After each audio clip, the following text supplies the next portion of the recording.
Pac-12 After Dark is back, this time with Arizona and Las Vegas against BYU. Jordan Spurgeon alongside Jordan Ham, and Arizona, the Jedd Fisch era is underway.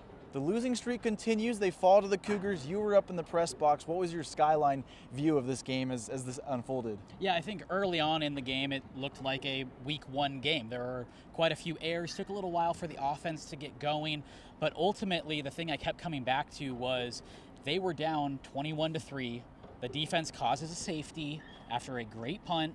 Then the offense starts to get going, and they make it a one-score game. 24-16 is the final score. And I kept thinking to 8-9 months ago, Territorial Cup, 70-7, that team never would have been able to do this. They would have packed up and gone home after the third quarter. So the fact that you have Jedd Fisch already getting these guys to believe and buying in, I think is just so huge from them. And talent-wise, who knows how many games they're going to win, but you know that they're going to at least compete.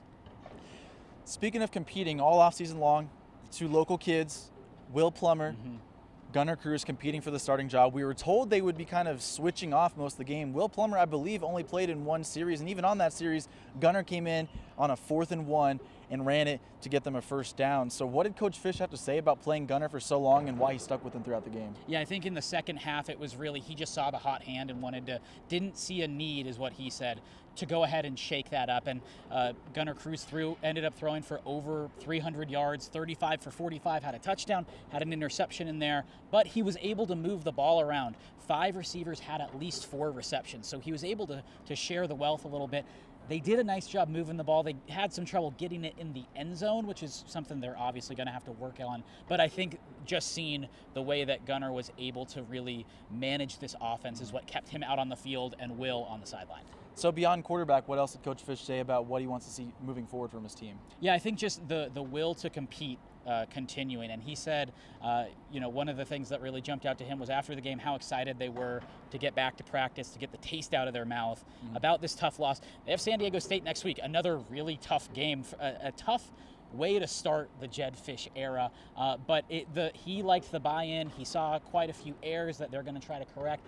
But that's the thing. I think the issues with this team are correctable. So, again, I think both of us know that coming into this year, it was going to be more than one offseason to rebuild this, more than the non-con, probably more than the season to fully rebuild this. But you're already seeing some of this foundation being laid, and I think you have to be at least optimistic if you're a Wildcat fan.